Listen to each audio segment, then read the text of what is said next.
By the spring of 1945, the Allied troops have pressured the German army into full retreat. Whole battalions are being captured or are disappearing into the population, and the war is all but over. The Nazis begin an operation to cover up many things as they retreat. Sometimes they cover up great war crimes and atrocities, and sometimes they cover up priceless works of art and treasures. This is the tale of one such cover-up that horrified the Allied troops in that time and will go on to tragically claim the lives of soldiers for decades. Hello, everyone, and welcome to Mysteries Abroad podcast. I'm your host, Justin, and I'm joined by my wife, Megan. Hi, everyone. So as y'all know, we are doing stories that we're coming across in our travels. So we're basing these stories on the countries that we're visiting. So last week, Megan and I were in Germany. If you follow us on Instagram, I'm sure you have seen that. And I started looking for some spooky tales and things there in Germany that were true. And I came across a story that I've never heard before. And I was blown away by this thing. I was like, this has to go into the podcast. This is absolutely incredible.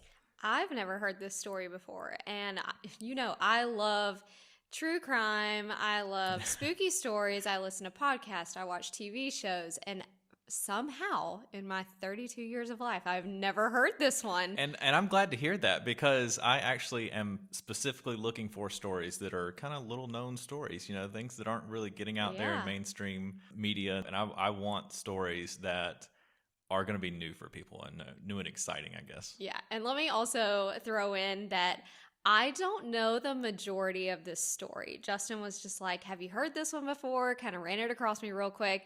And I was like, what? This is insane. No, I've never heard this. So I cannot wait to hear more about it. I'll be hearing it for the first time with you guys. So, all right, let's get into it.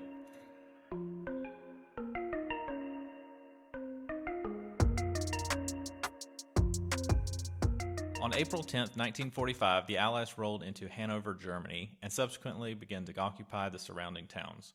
One of these is the town of Celle. Now, the town itself wasn't technically of any importance, but it had a very large Rathaus, which basically means city hall in German. The building was so large that it was one of the largest freestanding structures in Europe at the time. The building had 5 floors above ground and 5 floors below ground. During the war, a Nazi SS battalion had occupied the building. It was large enough to house hundreds of men and have enough room for the offices so they could use it as their battalion headquarters.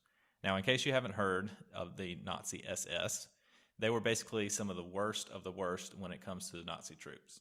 These were the soldiers that personally protected Hitler, operated concentration camps, they hunted down the political enemies of Hitler, conducted intelligence operations, and more. These were the most feared of the German soldiers, and they were known for their ruthless tactics and brutality. The SS were led by a man named Heinrich Himmler. He was in many ways the right-hand man of Hitler. In addition to being the SS commander, he was in charge of the German propaganda, the Gestapo, which was Nazis' secret police force, and was a close advisor of Hitler. And just like Hitler, Himmler was very interested in seeking out alternate and dark forms of power. And I'm using air quotes here on dark forms of power, and we will discuss that a little bit later. As the U.S. troops arrived in Celle, they decided that the Rathaus would make an excellent spot to set up their headquarters temporarily until the British troops arrived. Back in those days, towards the end of World War II, the German regions were divided up and assigned to certain countries to occupy until all the details could be worked out and victory was assured. Though this particular town was liberated by the U.S. forces, it would be occupied by British forces, so the U.S. would only be there for a short time. As the U.S. forces inspected the building, they found something very peculiar. The lower floors of the Rathaus, and remember these are the ones that are underground, had been flooded, and then the stairwells had been sealed off with concrete. The U.S. troops knew that this was done by the SS as they were vacating the building, and they also knew that they had done this kind of thing before to cover up stuff, so it was assumed that there were some artwork or some treasure that the Nazis were hiding down there. On April 15th, U.S. General Horrocks of the 84th Infantry Division decided to unseal the lower levels and send divers down to see what was in the flooded levels. U.S. Navy divers were called in, and it's important to note that these would have been some of the most experienced divers at the time. In addition to all the training that they would receive as Navy divers, they had also done missions like this all over Germany, or all over Europe for that matter, to find things that had been hidden by the Nazis. So these guys really knew what they were doing. They were very experienced at doing this. For the Celle Rathaus, 3 divers went down at different points. Now, it's not clear how far apart they were, but based on the accounts that we have, they could not see each other. So it was essentially 3 separate solo dives in the 3 separate stairwells in the building. You have to remember that this building is huge, so they could have been a long distance away from each other. Each diver was connected to a tether line, so they could be pulled back up if there was any sign of trouble.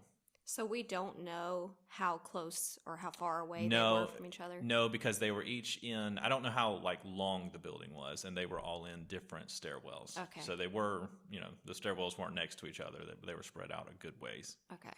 The divers went down, and about 30 minutes later, one diver returns. He was the only diver to return, and he pops back up. And he is hysterical. He's raving like a lunatic. He's telling them all sorts of things on the top. The stuff that he is telling them is, it is like straight out of a horror movie. He said that while he was diving down through the floors, he began to see some strange things like pentagrams and other symbols etched into the walls and floors. He then found bodies strapped to chairs, and the scene gets even more sinister when he realized that the bodies had been mutilated, and some even had parts removed and replaced with animal parts, to include, allegedly, a body that had its human head removed and a goat head was sewn onto it. He then said that the bodies seemed to be moving or writhing around. What? And there was even a dark entity that was following or chasing him, which caused him to swim back up to the surface as quickly as he could. The diver was so distraught that he had to be sedated and then transferred to a hospital. And it said that he never dove again and was never the same after this incident. The other 2 divers were never recovered. Their tethers, of course, were pulled back up, but the divers were no longer attached. Oh my gosh. A few days later, on April 21st, the building and surrounding area was turned over to the British forces who were moving in to occupy the region. At this point, the lower levels were resealed, so no more men were put at risk. So just to recap, these 3 divers, these 3 super experienced divers, went down to the lower levels, to the basement levels, if you will, of this building. 2 of them never came back out, and they were no longer attached to their tethers. We don't know why they weren't attached to their tethers, but an experienced diver would not have taken himself off of tether unless there was some reason, because, that's your lifeline. You're not going to say, just unhook here and... Yeah, unless they were close together, and for some reason, one of them was trying to breathe with the other's apparatus. Well, I think that the tether was just and I could be wrong about this, but I think the tether was more or less just a rope to keep them attached to the top side. They were probably diving with a tank, and I could be wrong about that. Yeah. I would assume end of World War II they had tanks for diving, I think. But they never did find them. Never found them. Did they send someone back down? No. After when they were leaving, they resealed it right before the British took over because they didn't want to risk anyone else's life down there. After the tales from the first guy and after the other 2 never came back out, they were like, we can't.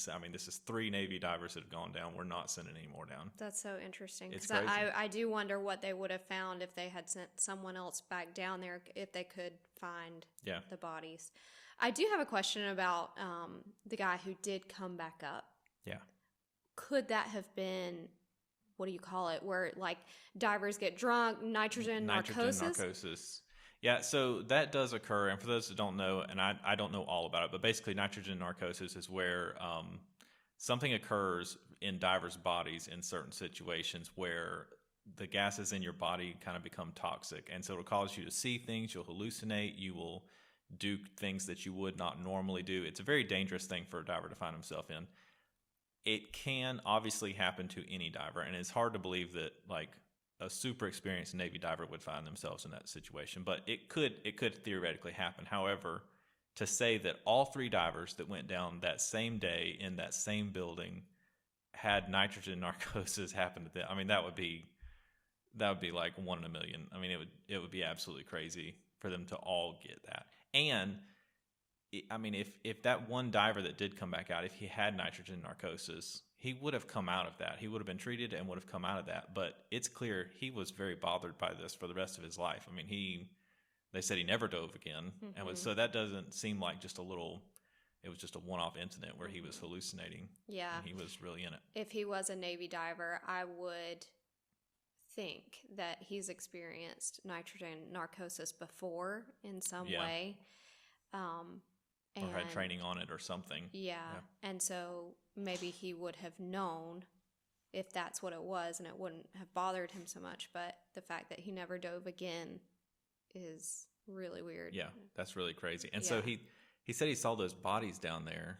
I mean, that were mutilated. They were like opened up. They were tied to chairs. They were cut open. Some of them had like their entrails pulled out of them, and one of them had his head taken off And a goat. and a goat head put on. Which, doesn't that mean something? I did read a little bit about that, and in a lot of stuff like witchcraft and things like that, a goat kind of represents the devil, and so Don't say that. I'm a Capricorn. So they say that by adding that to the body, number one, you have mutilated the body, which makes it more acceptable for a possession or something. And then when you go as far as adding animal parts and specifically adding goat heads, then you are really opening it up to some satanic kind of stuff. So that would be really weird. And I think, and we can talk about this in a little bit, I think this would not be the first story that we've heard of the Nazis getting involved with some pretty dark things in their quest for power, we'll say. So let me give you the rest of the story on this building, and then we can get into what some of the theories might be. So this building was used for many years for many different purposes, but in the 80s, during the Cold War, it became a garrison for NATO troops. This is when even more events started to occur. There was a particular infantryman named Stephen Daly who began to record some of the events that were occurring. According to Stephen, on one of his first nights in the building, he heard marching and saw silhouettes outside of his window. And he didn't think anything of this at the time because he's out on a military installation. Hearing marching and seeing silhouettes wouldn't be too weird. However, the next morning, it occurred to him that his room was not on the ground level, so his window was too high up to see silhouettes walking by. Stephen was assigned to the Celle Rathaus for 4 years in the 80s, and he documented some really strange things. Now, some of these accounts were of his own, and some were told to him by other guys that were stationed there. A few of these events include hearing German voices whispering in locked and sealed rooms, hearing marching formations outside when there would be no parades or patrols going on. Locked rooms would become vandalized while no one was in them, and some men reported waking up to see dark figures standing over their beds. One night, a new recruit named Private Martin Fox woke up to find his bed levitating several feet off the ground. Now, he thought like they're playing a prank on me or something, but he was all the way up at like ceiling level, and so he thought the guys had like lifted his bed up, but then he realized no one else is in this room. I guess he looked around, looked over the edge of the bed and saw there's no one else here. He screamed and the bed came crashing down to the floor, and apparently it was so loud that other people that were nearby came rushing into the room to see what had happened, and all they found was this private there that was thoroughly freaked out. For me, one of the most interesting is a sergeant major's account of standing outside one night and seeing a German panzer column passing by on the road completely silently. Now, if you don't know what a German panzer column is, that would be like from World War II, that would be a German division of panzer tanks. So this would be several German tanks and German soldiers walking by and driving by him on the road right outside the building, but not making any noise. And this came from a sergeant major, so it's not like just anybody walked up and said that they saw it. It's kind of a very interesting story there. Now, one of the worst tragedies about all of this is that there was a high suicide rate among the men that were stationed there. In fact, on some occasions, new recruits were persuaded to spend a night on the upper floors alone, and it said that some of those would go on to commit suicide a short time later. So, what is going on at the Celle Rathaus? So I'll give you the first theory, and I'll give you this one first because I think we can rule it out. First theory is that this is completely made up, and it's not factual and actual concrete evidence. Because the military, when it comes to a haunted building, the military is not likely to keep records on this and say, yeah, our soldiers are scared to sleep in there. Like, they're just not going to do that. So they don't keep that kind of evidence. Also, some people say, well, it must be made up because if the Nazis were trying to cover up something dark and sinister that they were doing in this basement, why wouldn't they just burn the building down? Why would they flood the floors and then concrete over the stairwells? Why wouldn't they just burn the building down? And some say that it's probably just made up, that they just use this as like a story to scare new recruits, and it's just like, oh yeah, did you hear what happened in this building? And then they kind of tell them the story just to kind of creep them out. However, I really feel that we have enough here to say that even if we don't have 100% factual documents proving that this is real, we can 100% say that this is plausible. I say that because we know the Nazis tried to hide and or cover up lots of stuff during the war. I mean, that was like a common thing that they did. We know that Hitler himself believed in the paranormal because he wrote about paranormal experiences in his journals. We know that Himmler was also interested in the occult because they were seeking powers to win the war, even if that meant dark and magic powers. They even sent soldiers allegedly to Antarctica to find the entrance to a place called Hollow Earth, where they believed a whole race of giants was living there. And they thought that if they went there and spoke to those giants, that those giants would come and help them win the war against the Allied forces. So that was like something that they were pursuing there. They also stole the Spear of Destiny from Vienna to help them conjure up dark forces. Now, the Spear of Destiny, I had to look this up because I was like, what is the Spear of Destiny? This sounds like something out of a Indiana Jones movie Yeah. or something. I was like, is this even real? But the Spear of Destiny is allegedly the spear that was used to pierce the side of Jesus during the crucifixion. And there's been a little bit of myth around this as to who actually has it. There's a couple of these spearheads that are held in different churches and things, and who actually has the real one and that type of deal. But it's clear that Hitler believed that the one in Vienna was the real one. He actually referred to it in his own book as a, quote, magical relic. It has also been said that the SS specifically researched witchcraft and experimented on humans, just like what we're talking about here. And many believe that they wanted to bring soldiers back to life, which makes sense when you think about the fact that the people in the basement were tied to the chairs. Yeah. Because they, like, let's say you brought someone down there and you killed them, and then you said, hey, let's chop this head off, and then let's sew on a goat head or do something else to mutilate it. What, and then bring it back to life? Well, I was going to say, like, once that person is killed, you don't have to tie them to a chair. It would be much easier to sew a goat head on, like, on a table or something. But these bodies are sitting there mutilated and tied to a chair. Why are they tied to the chair? Don't you think they would tie them to the chair, like, to mutilate them, to kill them, so they can't get up? To kill them, maybe. But if you were going to do some type of a surgery, removing a head, adding a goat head, or removing entrails, I don't think you'd want to do that with them, like, sitting in a chair. You know, you'd lay them on a table or something. And so I think they thought possibly that if we do this and we do some type of ritual or satanic thing, some witchcraft, I don't know what they were doing exactly, but we can bring this person back to life. And just to make sure that we don't have a little Satan running around down here, let's tie him up to the chair. Yeah, just in case. Yeah. There's a lot of crazy things. And like I said, some people just say, oh, it's just made up. But it's like, if it is made up, somebody really thought through some details here. Yeah, you know me. I feel like everything has a shred of truth to it, at least. I feel like the story just didn't come from something that completely got made up. I feel like someone has had some sort of experience in there. And I mean, like you said, even Hitler was writing about some paranormal things in his journals. Mm-hmm. So, I mean, there's obviously a shred of truth. Yeah. We can say that they were interested in this stuff, and we can say that they were experimenting with this stuff. And so it's know that for sure. Can we say 100% they were doing it at Celle Rathaus? No, maybe not. But we do know it's, the character is there of these people to be doing this. Do you think that they needed the building and that's why they decided to flood it instead of burning it? Like, maybe we'll just flood it and we'll use the other floors? Oh, you mean like before they were in retreat? Yeah. Like before that? Maybe so. It could be that they got into something down there that even scared them.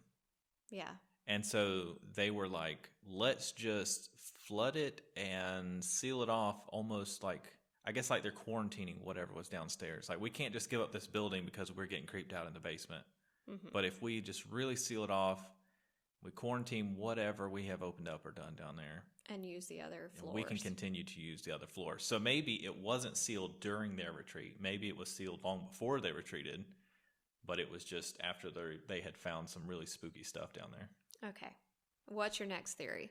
My next theory is that it could be some type of paranormal haunting, and I can't explain the satanic stuff that's going on downstairs, but we do know that there was a concentration camp that was near Celle, and many Jews transferred right through there. They'd have to go through Celle to the train station there, get off the train, wait for the other train to pull up. They'd be loaded onto the next train and taken to the concentration camp from there. So there was lots of sorrow and sadness and tragedy coming through town, in addition to the fact that a war is raging in the area, and there were lots of skirmishes and battles that were fought in that region. That would just be some additional negative vibes, I guess we could call them. Bad energy. Yeah, some bad energy from that area. Now, one thing to add to that is, one day, as they were bringing a group of Jews through, they stopped and they were waiting there at the train station outside, under guard, of course. And the Allies came through and they were bombing the area, and they bombed the town. And they blew up a building that was like right across the street or was right nearby. It unfortunately did kill several of the Jews that were out there waiting.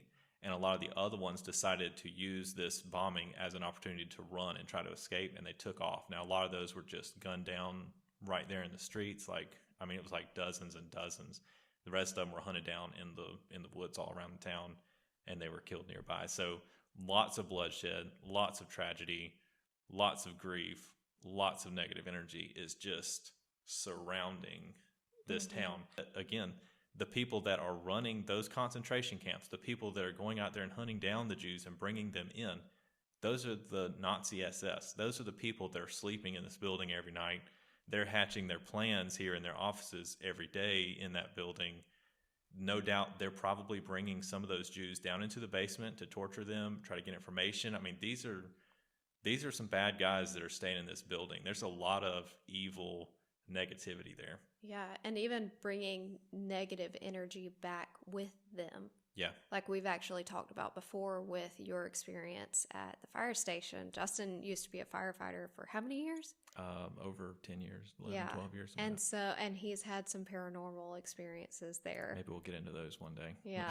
And we've kind of talked about that before, and how, you go to calls and you're obviously around a lot of negative experiences, and you can come back with something almost attached or bring an energy back, and it's just there at the fire station now. So I feel like that could totally be happening here with what they are doing. Yeah, to be doing what they were doing. Yeah. You have to be pretty cold-hearted. You have to be a pretty evil person to be coming up with those plans that they were coming up with. Participating in the Holocaust, that is some dark next level stuff, that when you're just going after civilians and you are just killing people for no reason, it's the most negative thing you can do. That is so evil and negative. Yeah, that's extreme.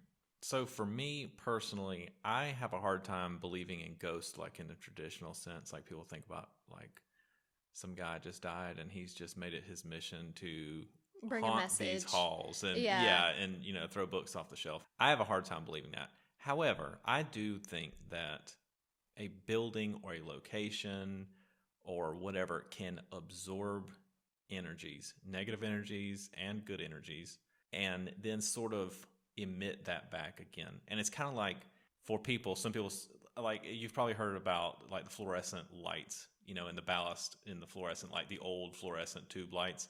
People would walk under them and say that they felt like a presence there or something. And then later on, we found out that that ballast was actually just giving off like an EMF field or something. And so it was causing that for people in their head. And I believe that a building can do that. It can hold that negative energy or it can hold positive energy. And that's why you can go into a place and you just get like a really weird feeling there, or a bad vibe or a good vibe or something like that. And I wonder if this was like that. There was just so much death and tragedy around and negativity coming in and out all the time. And that just kind of made that building hold it. And then that really just stayed in people's minds from there on out. And maybe it just bred more negativity and just really harbored some stuff. And unfortunately, if that's true, then that would be what led to, some of the suicides that occurred later on down the road. Yeah. Is this just continuing and kind of feeding on itself, I guess? For me personally, I believe that as well, but I also believe in it all. Yeah. Like I believe someone could come back and try to give you a message, or come back and haunt you, or, the house itself could have energy absorbed into the walls, devil, demons, angels, like I believe in it all. And it's kind of up to you to figure out what exactly it is.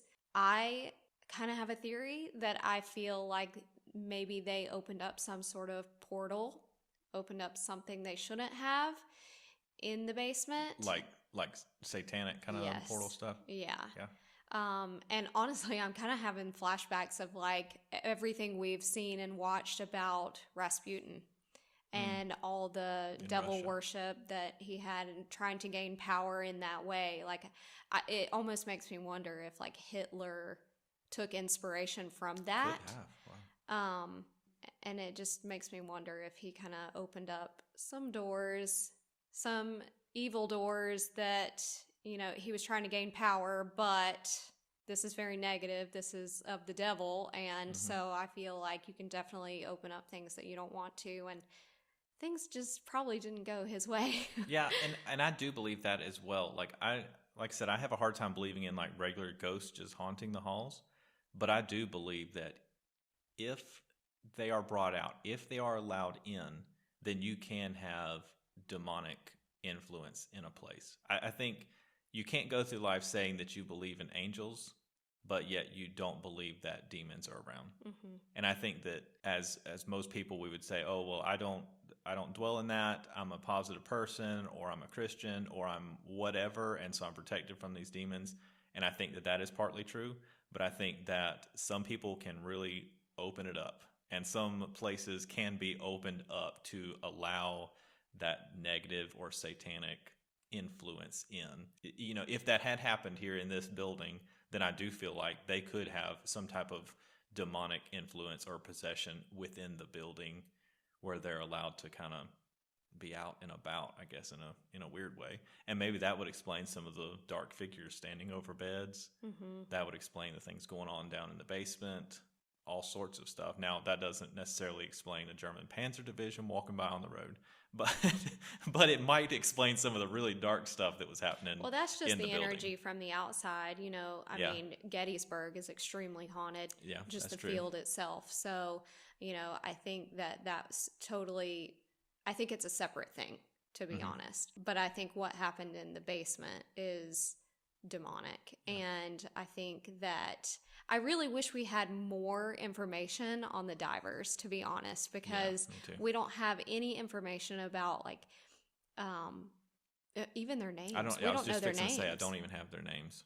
Yeah, and so I really wish we could like read more about the one guy's experience, what actually happened, and all of that, but then also why they really never felt the need to send other divers down to look for the other two, even though to say they only had 2 fatalities sounds harsh, but why not send down someone else to look? Maybe because at the time they were thinking, why would we? Like, clearly, if those other 2 divers, they're dead. They are deceased. It's been too long. They would have been out of air, whatever. They are gone. And so at this point, it's a body recovery. The other diver went down. He had nothing good to report as far as some intelligence he found down there, or some treasure, or some artwork, or anything. Like, he didn't report anything that they would want. It was just like, yeah, there's dead bodies down there, and it really creeped me out. So I guess maybe that general, I think it was General Horrocks was his name, maybe he was thinking, I'm not sending anybody else down for a body recovery. Yeah, when 2 of our most experienced divers have just died down there. A third one said that he barely got out alive, and he didn't report any other reason for us to be down there. Maybe he was just thinking, let's just let it go. Yeah, if we have any new information about the diver that came back, we'll definitely be sure to post it on our socials. Yeah. You can check us out on Instagram at Mysteries Abroad Podcast. I'm gonna post a post on there for this specific podcast, and I'll put a picture of the Celle Rathaus so you can actually go in there and see that. And if I can find any other pictures that are pertinent to the story, I'll add those on there as well. But when you do go over there, leave a comment below that post letting us know like what your theory is, or if you think Megan and I might have it right with one of our theories, or if you think you have something else. Oh yeah, I definitely leave it. want to hear everyone Yeah. else's theories. I feel like this is a story that is really unexplained, and so there really are a lot of plausible theories out there that could explain some of this stuff. Maybe there's someone out there who's heard this before and heard it like in a different way or heard more information. Like, definitely let us know what is going on. So I hope you guys enjoyed this podcast, our very first story that we're telling here on Mysteries Abroad podcast. Be sure and tune in for the next one. We're uploading twice a week, and we have one more story out of Germany from our time there, and it is a very mysterious death case that I can't wait to tell you all about. It's very, very intriguing. So that one will be the very next episode. But in the meantime, we look forward to talking to you over on our Instagram page. And again, that is Mysteries Abroad Podcast. Thanks for listening.